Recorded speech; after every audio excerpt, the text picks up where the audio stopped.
I am the Chasseur Casserole, a treasure trove of French savoir-faire.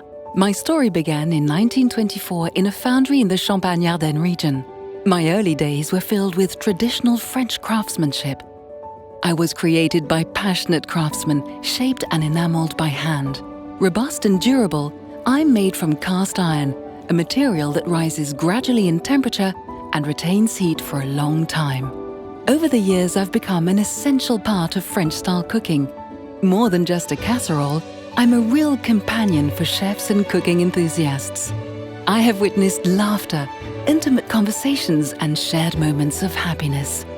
In kitchens around the world, I am a symbol of elegance and quality, an ambassador for French culture. This year, I celebrate my 100th birthday. Together, let's honor the art of eating well, the French art de vivre.